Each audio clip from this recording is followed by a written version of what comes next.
Sveiki, mėly bičiuliai, su jumis sveikinasi Jaunimo naujienos. Noriu padėkoti visiems, kas prenumeruoja kanalą, pasidalina vaizdo įrašais, juos pakomentuoja ir paspaudžia patinka, nes tai yra didžiausias paskatinimas kurti toliau. Taip pat noriu paprašyti pasiekti Jaunimo naujienas TikTok, Facebook, Telegram kanaluose, kadangi šiais laikais YouTube kanalai vis ištrinami, tad jei taip nutiktų, galėtume vienas kitą surasti kitose platformose. Nuorodas į šios kanalus paliksiu vaizdo įrašo aprašyme. Taigi, artėjo finišo tiesioji, rinkėjų parašus būsimieji Lietuvos Respublikos prezidento rinkimų kandidatai galės rinkti iki kovo 28 dienos šio ketvirtadienio. Panagrinėkime, kokią situaciją turime šiuo metu. Iš viso turime 12 kandidatų, kuriems kiekvienam atskirai reikia surinkti po 20 000 parašų, norint dalyvauti prezidento rinkimuose. Parašus surinko Ingrida Šimonytė, kuri juos surinko išskirtinai elektroniniu būdu ir iškart surinkusi sustabdė parašų rinkimą. Dėl tokios situacijos Nacionalinio saugumo ir gynybos komiteto pirmininko pavaduotojas Dainius Gaižauskas įvardijo galimas spragas Vyriausiosios rinkimų komisijos administruojamame rinkėjo puslapyje, tačiau didesnės reakcijos į taip nesulaukėme. Antrasis parašus surinko buvęs Konstitucinio teismo pirmininkas Dainius Žalimas. Trečiasis perkopė 20 000 parašų ribą esamas mūsų šalies prezidentas Gitanas Nausėda. Šiandien buvęs advokatų tarybos pirmininkas Ignas Vėgėlė oficialiai perkopė 20 000 parašų ribą, už jį elektroniniu būdu pasirašė daugiau nei 20 000 žmonių, o jis dar nėra pateikęs rinkimų lapuose surinktų parašų. Trečiadienį Seimo narys Remigijus Žemaitaitis VRK pateikė beveik 33 000 jo kandidatūrą remiančių rinkėjų parašų. Beveik 19 000 parašų jis surinko rinkimų lapuose, dar beveik 14 000 rinkėjų už politiką pasirašė elektroniniu būdu.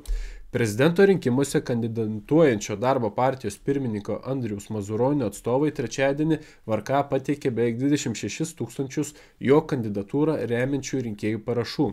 VRK duomenimis surinkti beveik 23 000 parašai rinkimų lapuose, dar šiek tiek daugiau nei 3 000 rinkėjų pasirašė elektroniniu būdu.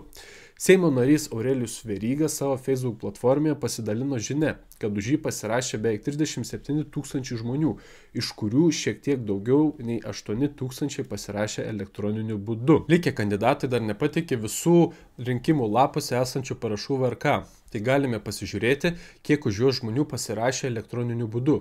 Už buvusią Lietuvos kariuomenės vadą Valdą Tutkų pasirašė šiek tiek daugiau nei 10 000 žmonių. Už Eduardą Vaitkų 15 500 žmonių. Už Demokratų sąjungos vardan Lietuvos kandidatą Giedrimą Jeglinską 7 608 žmonės. Už Gintauto Kniukštą 431 žmogus. Už Arūną Rimkų pasirašė 1003 žmonės. Kitas svarbus dalykas, kurį reikėtų trumpai aptarti, tai patikrinti galimų kandidatų į prezidentus banko sąskaitas, kiek jie yra gavę ir priėmė aukų. Tenka pripažinti, kad pinigai labai daug ką lemia. Iš jų perkami plakatai, skrajutės, užsakomos reklamos žiniasklaidos platformose, galima patiems ruošti kokybišką reklamą, mokėti pinigus savo komandos nariams ir taip toliau. Tad pradėkime. Ingrida Šimonytė, vienintelė auka iš konservatorių partijos, 150 000 eurų. Dainius Žalimas yra gavęs beveik 43 000 eurų, daugiausia pinigų pervedė Laisvės partija. Gitanas Nausėda gavo šiek tiek daugiau nei 51 000 eurų. Daugiausia pinigų jam pervedė verslininkai. Ignas Vėgėlė yra surinkęs 104 000 eurų, didelę dalį pinigų pervedė jo šeimos nariai, tačiau didelę dalį surinko ir iš fizinių asmenų mažų aukų. Eduardas Vaitkus yra surinkęs kiek daugiau nei 35 000 eurų, kurias praktiškai paaukojo pavieniai fiziniai asmenys. Valdas Tutkus yra surinkęs beveik 9 000 eurų, kurias praktiškai taip pat paaukojo pavieniai fiziniai asmenys. Andrius Mazuronis yra surinkęs beveik 3 000 eurų, didžiąją dalį paaukojo darbo partija. Aurelijus Veryga yra surinkęs daugiausiai aukų, 222 000 eurų. Didžiausią dalį šios sumos paaukojo Valstiečių ir Žaliųjų sąjungos partija. Remigijus Žemaitaitis surinko 2 000 eurų, paremdamas pats save. Giedrimas Jėglinskas surinko 56 456 eurus, iš kurių praktiškai visus paukojo Demokratų sąjungos vardan Lietuvos partija. Gintautas Šniukštas surinko 25 eurus, Arūnas Rimkus nesurinko nieko.